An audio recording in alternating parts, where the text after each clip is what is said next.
Assalamualaikum warahmatullahi wabarakatuh. Kembali lagi ke dalam pembelajaran kimia. Pada video kali ini kita akan masih membahas yang berkaitan dengan sifat kualitatif larutan. Pembahasan sifat kualitatif larutan yang akan kita bahas kali ini yaitu berkaitan dengan pembahasan soal dari sifat kualitatif larutan itu sendiri.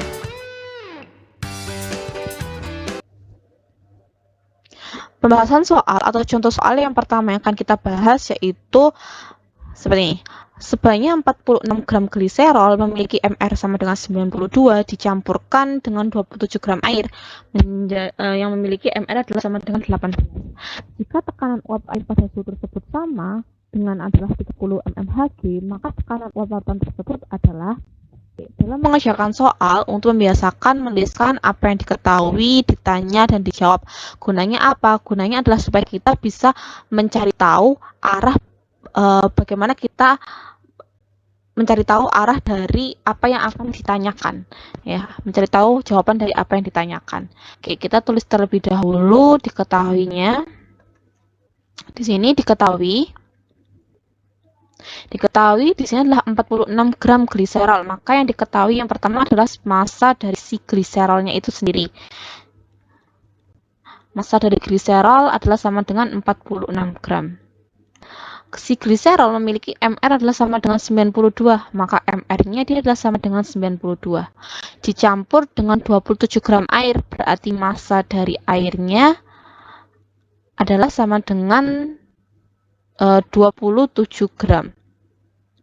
Dan MR dari si air adalah sama dengan 18. Jika tekanan uap air pada suhu tersebut adalah sama dengan 30 mmHg, pembahasan dari soal ini ada kata-kata tekanan uap. Berarti sifat kualitatif larutan yang kita gunakan adalah berkaitan dengan penurunan tekanan uap. Kalau kalian lihat di dalam buku catatan kalian atau pada video sebelumnya, bahwasanya berkaitan dengan tekanan uap air, kita mengenal ada yang namanya delta P. Delta P itu seperti apa? Delta P itu ini adalah delta P, atau dikatakan sebagai penurunan tekanan uap. Sedangkan ada lagi yang kita ketahui adalah P0. Apa itu P0? Adalah tekanan uap dari si pelarut, ya. Kemudian ada PL atau P besar dengan L kecil seperti ini, dikatakan sebagai tekanan uap dari larutan atau terlarut. Nah, sedangkan di sini 30 mmHg itu adalah tekanan uap air. Dia tergolong ke dalam apa? Tergolong ke dalam delta P, P0 atau PL. Nah, ini perlu kita mencari tahu terlebih dahulu apa atau mana yang dikatakan sebagai pelarut, mana dikatakan sebagai terlarut. Kita kembali ke konsep awal. Apa itu pelarut, apa itu terlarut? Seperti yang ada pada video sebelumnya, bahwasanya pelarut itu adalah zat yang melarutkan, sedangkan zat terlarut itu adalah zat yang dilarutkan. Nah, di dalam soal ini kira-kira yang dilarutkan yang mana dan yang melarutkan yang mana? Tentunya kalau kita pahami sekali lagi bahwasanya gliserol ini akan dicampur dengan air, sehingga tentunya yang melarutkan itu adalah si air, ya, ini adalah melarutkan. Nah, kalau dia melarutkan berarti dia dikatakan sebagai pelarut. Sedangkan si gliserol, ya, itu dia dilarutkan, kan dia dicampur, maka dia dilarutkan, maka dia dikatakan sebagai apa? Dia dikatakan sebagai terlarut, ya. Sehingga dapat dikatakan bahwa 30 mmHg ini sebagai tekanan uap air di mana dikatakan sebagai tekanan uap si pelarut. Nah, kalau tekanan uap pelarut lambangnya apa? Tekanan uap pelarut itu adalah lambangnya adalah P0, gitu. Maka P0-nya adalah sama dengan 30 mmHg. mmHg adalah satuan dari suatu tekanan. Oke, kemudian yang ditanyakan adalah tekanan uap dari larutan. Oke, tekanan dari uap larutan sudah saya jelaskan tadi bahwa delta P adalah penurunan tekanan uap, P0 itu adalah tekanan uap pelarut, dan PL itulah tekanan uap larutan atau terlarut. Maka yang ditanyakan di sini adalah sebagai tekanan uap larutan. Oke, berarti cara yang dapat kita kerjakan yaitu adalah kita harus menentukan tekanan uap dari si larutan. Seperti yang kita tahu bahwasanya dalam menentukan tekanan uap larutan itu adalah sama dengan X pelarut dikali dengan P0 ya, atau fraksi mol dari pelarut dikalikan dengan penurunan dari si tekanan uap dari si pelarut. Maka fraksi mol itu sendiri apa? Fraksi mol itu sendiri adalah mol pelarut ya, karena yang dicari adalah pelarut, maka di atas mol pelarut dibagi campurannya atau mol pelarut yang ditambahkan dengan mol terlarut. Ya, kemudian dikalikan dengan P0-nya. Oke, mol pelarut. Mol pelarut itu sudah sering kita bahas, rumus mol itu adalah sama dengan gram per mr ya. Maka pelarutnya di sini apa tadi? Pelarutnya adalah si air. Maka kita harus menentukan mol dari si airnya dulu. Mol dari si airnya adalah masanya adalah 27 ya. Mol dari si air masanya adalah 27 dibagi mr-nya adalah 18 ya. Kemudian mol dari si terlarutnya, karena di sana terlarut maka kita juga harus menentukan mol terlarutnya. Mol terlarutnya atau di dalam hal ini gliserol sama gram per mr. Gramnya berapa? Gramnya adalah 46/92 gitu. Oke, kemudian kita masukkan di sini 27 dibagi 18 dibagi 46 dibagi 92 ditambah, maaf ya ini pelarutnya sama 27/18 dikali P0-nya. P0 itu apa? P0 tadi adalah tekanan uap air, yaitu adalah 30 mmHg. Ya. Kemudian kalau kita hitung secara matematika akan ketemu bahwa tekanan uap dari si larutan adalah sebesar sama dengan 22,5 mmHg. Seperti itu. Oke, contoh soal yang kedua yaitu adalah sebagai berikut. Dilarutkan 18 gram glukosa C6H12O6 ke dalam 500 gram air. Jika kalori beku mol air KF-nya adalah sama dengan 1,8 derajat Celcius per mol, di mana dia memiliki ARC sama dengan 12, hanya 1 dan O-nya adalah 16, maka titik beku larutan tersebut adalah, oke, kita tulis terlebih dahulu diketahui. Saya tuliskan di sini diketahui. Ya, diketahui di sini adalah 18 gram glukosa. Berarti diketahui massa dari glukosa adalah sama dengan 18 gram. Kemudian diketahui 500 gram air, berarti massa dari si airnya. Massa dari si airnya adalah 500 gram. Kemudian kalori beku mol air atau KF-nya dia adalah sama dengan 1,8. KF-nya adalah sama dengan 1,8 ya, derajat Celcius per mol. Kemudian diketahui bahwa ARC sama dengan 12, O-nya adalah sama dengan 16 dan H-nya dia adalah sama dengan 1. Kemudian yang ditanyakan apa? Titik beku larutan. Oke, ini berarti berkaitan dengan sifat koligatif larutan tentang penurunan titik beku ya. Maka di dalam penurunan titik beku juga kita mengenal ada yang namanya delta TF, ada yang mengenal tentang TF larutan ya. Kemudian ada yang dikenal juga TF pelarut. Ya. Tentunya kalau delta TF berkaitan dengan penurunan titik beku, TF larutan adalah TF larutan itu sendiri dan TF pelarut itu juga adalah TF pelarut itu sendiri ya. Oke, berarti yang ditanyakan apa? Yang ditanyakan adalah titik beku larutan. Berarti yang ditanyakan adalah TF dari larutannya ya. Oke, kita bisa menentukan TF dari larutannya dari mana? Oke, kalau kita review atau pada video sebelumnya ya, dalam menentukan TF ya atau delta TF itu ada beberapa rumus ya.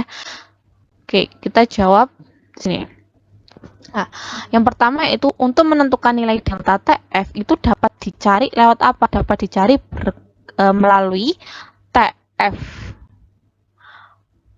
pelarut dikurangi TF larutan, atau dapat juga diketahui melalui delta TF sama dengan M kali KF apabila larutan tersebut adalah larutan yang sifatnya non-elektrolit. Sedangkan kalau yang sifatnya adalah elektrolit tinggal menambahkan nilai I-nya ya. Oke. Yang kita tanyakan atau yang dicari itu adalah sebagai TF larutan. Ya, berarti kita harus mencari TF larutan. Nah, untuk mencari TF larutan kita butuh apa? Kita butuh yang namanya delta TF, ya kan? Dan TF pelarut. Oke, kita amati lagi soalnya. Di sini ada glukosa yang dimasukkan ke dalam air. Oke, tetap kita harus menentukan dulu mana pelarut, mana pelarut. Seperti yang sudah dibahas pada soal sebelumnya, bahwasanya yang melarutkan ya, yang melarutkan itu dikatakan sebagai pelarut. Maka di sini yang melarutkan adalah air, sehingga air dapat dikatakan sebagai dia pelarut. Ya. Sedangkan terlarutnya adalah tentunya adalah si glukosa karena dia dilarutkan, maka dia sebagai terlarut. Ya, ini terlarut ya, terlarut. Oke, pasti kita sudah tahu TF pelarut atau titik beku pelarut. Di sini pelarutnya air, berarti titik beku dari air berapa? Titik beku dari air adalah sama dengan 0 derajat Celcius. Ya, berarti tinggal kita menentukan delta TF dari mana? Dari ini, dari M kali KF. M di sini apa? M di sini adalah molal, ya. M di sini adalah molal, maka kita harus mencari tahu dulu nilai M-nya, ya. Untuk menentukan nilai M-nya sama dengan apa? Gram per mr dikali 1000 per P dalam satuan gram.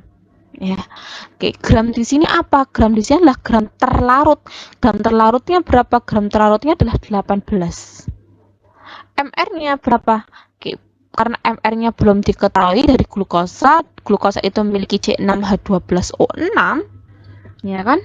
Maka kita harus cari tahu dulu, ya, C6H12O6, C6H12O6.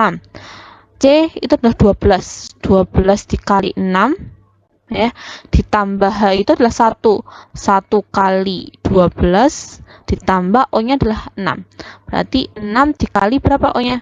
16. Kalau kita hitung ketemunya adalah 180, maka MR nya adalah 180. Ini adalah MR dari si glukosanya atau C6H12O6 dikali 1000 per P. P di sini apa? P di sini adalah massa. Massa dari siapa? Massa dari pelarut. Massa pelarutnya berapa? Sudah diketahui massa pelarutnya adalah 500. Maka di sini adalah 500. Gitu. Oke, kemudian kita coret-coret ya, ketemu 2. Di sini ketemu 10. Ini adalah 5 atau 1/5-nya ya. Oke, kemudian kita masukkan ke sini, molalnya ketemunya adalah 1/5 dikali KF. KF berapa? KF adalah 1,8. Ya. Kemudian kalau kita hitung secara matematika, ketemunya dia adalah sama dengan berapa? Untuk delta TF-nya, delta TF-nya sendiri adalah sama dengan, ketemunya adalah sama dengan 0,36 derajat Celcius. Berarti ini adalah delta TF-nya, ya. Kemudian baru kita masukkan ke sini, ya. Delta TF itu adalah sama dengan TF pelarut dikurangi dari TF larutan. Karena yang dicari adalah TF larutan, kita masukkan delta TF-nya tadi ketemu adalah 0,36. Sama dengan TF pelarut. Pelarutnya adalah air. Titik beku air berapa? Titik beku air adalah 0 derajat Celcius. Sama dengan, dikurangi TF larutan. Nah, yang kita cari TF larutnya kita pindah ruas. Karena negatif, ya, jadi positif. Kan TF larutan sama dengan 0 derajat Celcius. 0,36 kita pindah ruas, yang semula positif jadi negatif 0,36 derajat Celcius. Maka ketemu TF larutnya adalah minus 0,36 derajat Celcius. Gitu. Ya. Jadi kita tentukan dulu mana pelarut, mana terlarut. Kemudian kita harus tahu dulu mana yang termasuk delta TF, TF larutan atau TF pelarut. Oke, contoh soal yang ketiga yaitu sebagai berikut. Suatu larutan elektrolit biner 0,5 molal membeku pada suhu minus 1,55 derajat Celcius. Jika nilai KF-nya adalah 1,86 derajat Celcius per molal, ya, derajat ionisasi larutan elektrolit tersebut. Oke, kita tulis dulu diketahuinya. Di sini diketahui, ya, larutan elektrolit biner 0,5 molal, berarti diketahui molalnya dari suatu larutan, ya, larutan elektrolit biner adalah sama dengan 0,5 molal. Ya, membeku pada suhu minus 1,55 derajat Celcius. Berarti ini miliknya siapa? Oke, kita pahami sekali lagi. Suatu larutan elektrolit biner 0,5 molal membeku pada suhu minus 1,55 derajat Celcius. Oke, pada video sebelumnya kita mengenal, ini kan berkaitan dengan titik beku, ya. Mengenai titik beku itu ada yang namanya delta TF atau penurunan titik beku, ada yang namanya TF larutan atau titik beku suatu larutan, dan ada yang namanya TF pelarut atau titik beku suatu pelarut, ya, atau ya, titik beku dari suatu pelarut. Oke. Kemudian jika kita bahas minus 1,55 ini, ya, kita baca tadi dia termasuk ke dalam apa? Delta TF, TF larutan atau TF pelarut. Oke, karena kata-katanya dimulai dari suatu larutan elektrolit biner membeku pada suhu, oke, maka minus 1,55 derajat ini dikatakan sebagai, ya, TF larutan. Maka nilai TF larutannya adalah sama dengan minus 1,55 derajat Celcius. Kemudian diketahui KF-nya adalah sama dengan 1,86 derajat Celcius per M. Gitu. Oke, mungkin kalian menanyakan apa sih larutan elektrolit biner itu? Ya, larutan elektrolit biner adalah larutan elektrolit yang ionisasinya itu sejumlah 2. Ya, jadi elektrolit biner itu suatu jenis larutan di mana zat tersebut memiliki ionisasi jumlah 2. Ya, oke, kemudian derajat ionisasi larutan elektrolit, oke, ditanyakan adalah derajat ionisasi. Yang ditanyakan adalah derajat ionisasi. Apa itu derajat ionisasi? Derajat ionisasi itu adalah alfanya. Alfanya berapa? Ini yang ditanyakan, ya. Oke, untuk menentukan nilai alfa, ya, itu adanya di mana? Oke, kalau kalian buka lagi catatan kalian atau pada video sebelumnya sudah saya katakan adanya nilai alfa atau derajat ionisasi itu pada faktor Van Hoff, di mana faktor Van Hoff, ya, itu memiliki rumus I-nya itu adalah sama dengan 1 plus N-1 alfa. Lah, ya, dan nilai alfanya. Nah, faktor Van Hoff ini adanya di mana? Di rumus yang mana? Oke, faktor Van Hoff ini adanya pada suatu jenis soal atau larutan yang dicampurkan adalah larutan yang sifatnya adalah elektrolit. Ya, kalau tadi yang kita bahas itu adalah larutan yang sifatnya adalah non elektrolit. Nah, larutan ini yang kita bahas sekarang ini adalah larutan yang sifatnya adalah elektrolit, sehingga ada yang namanya faktor Van Hoff.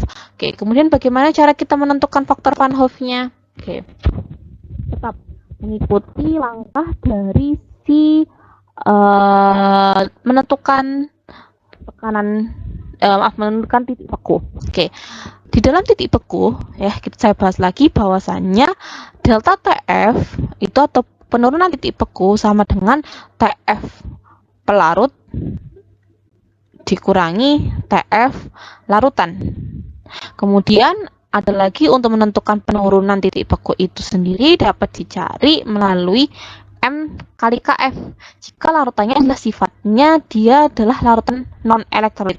Tapi kalau sifat larutannya adalah elektrolit, maka kita perlu yang namanya faktor Van Hoff itu, sehingga dikalikan dengan I, gitu. Oke, untuk menentukan nilai alfa yang ada dalam I ini, berarti kita butuh KF. KF sudah diketahui.